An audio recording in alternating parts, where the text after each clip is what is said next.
खुलुमबाय बडलेण्ड बुब्लियाव दिनैनि सानसेनि खौरांखौ फरायदों आं गेवलां हाजोहारिया। मैया भुटान हादरनि गेलेंफुं VFF girls academy artificial turf ground भुटानाव इउनाइटेड चिरां दुवार FC आरो गेलसार इउनाइटेड FC भुटाननि गेजेराव लोगोआरि जोलुर गेलेनाय जानानै थाङो। अदालगुरि पुलिस थानानि सिङाव थानाय जारगाव गामिनि थागिबि बिफा महेन्द्र दैमारी बिमा निलाय दैमारी नि 24 बोसोर बैसोनि फिसाजो नीलिमा दैमारीया थांनाय सप्ता मोनसे सिगांनिफ्रायनो गोमानानै दं। नखरनि सुबुङा नागिरना हालाय-हाफाय जाना दं। चिरां जिल्लानि थुक्राझार गोजौ फरायसालिमानि साहा फारसे एबा पुराना गाव पन्चायत मावख'नि साखाथियाव दिनै बेखेवदों गोदानै सप्ताहि हाथाय। धेमाजि जिल्लानि सिङाव थानाय गेजेरजराइनि माजुआलि शीतनगर गामिनि बारफुं बसुमतारीनि बिसि हेमा बसुमतारीया थांनाय 23 नभेम्बरनि बेलासि समाव न'निफ्राय गावनि फिसायखौ गारनानै खारखोमालाङो। दुखुथिया फिसाया दा नागिरगासिनो दं। डिब्रुगड़ मुलुगसोलोंसालियाव मोनसे गिथावना रेगिं खालामनाय जाथाय। रेगिं खालामनायनि मुङाव सासे फरायसाखौ गाज्रि बुदों आरो गोब्राब जोखोम जानानै दासान्दि फरायसाया ICU आव।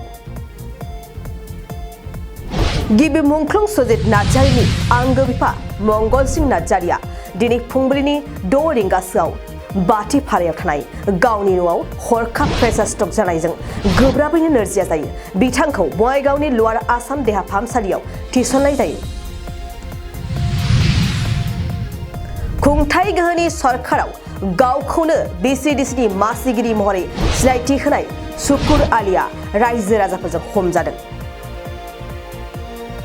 दिनै बिजनी सुबाइजारनि हास्रावबारियाव थानाय श्री श्री गणेश मन्दिराव गिबि खेबनि थाखाय जरासे जुलि खालामना होजेनदों। दिनै चिफ मिनिस्टार सामाग्रा ग्रामाया योजना Kokrajhar FPC rural Kokrajhar agar' production company LTD आ आबादारिफोरनि थाखाय गोरलैयैनो माइ हानो हानायनि नोजोरजों मेसिन लाबोनानै होफैदों।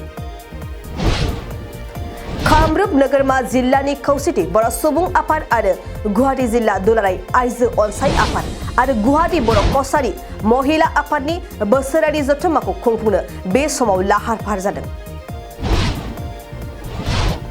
फैगौ 2024 इं मायथाइनि जानो गोनां MP बिसायख'थियाव GSP नि आफादगिरि नब कुमार सरनियाया इन्डियान रिजनेल पार्टिज फ्रन्ट हानजानि जानानै बिसायख'थि गेलेनो साखाफारा खौरां मेलनि गेजेरजों फोरमायदों।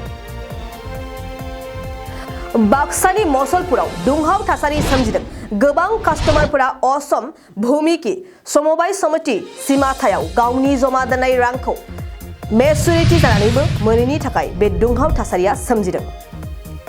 दिनै देबरगाव ब्लक UPPL राजखान्थि हानजानि दैदेनगिरिफोरा बिसमुरि प्राइमारिनि सिङाव थानाय सामगुरि गामिनि मोनसे नखराव माइ हाना होदों। अदालगुरि जिल्लानि खासिबारि गामियाव खुंनाय नर्थ बेंक बाप्टिस्ट क्रिस्टियान एस'सिएशननि सेकेन्ड ट्राइनेल इयुथ कनफारेन्सआ मोजाङै मोजां मेहेरगोनाङै जोबनानै थांबाय। ड्राग्स हेंथायै 14 नं चिरां दुवार ब्लक UPPL आ हानजा सुरदों आरो सांग्रांथि हाबाफारिबो बानजायदों।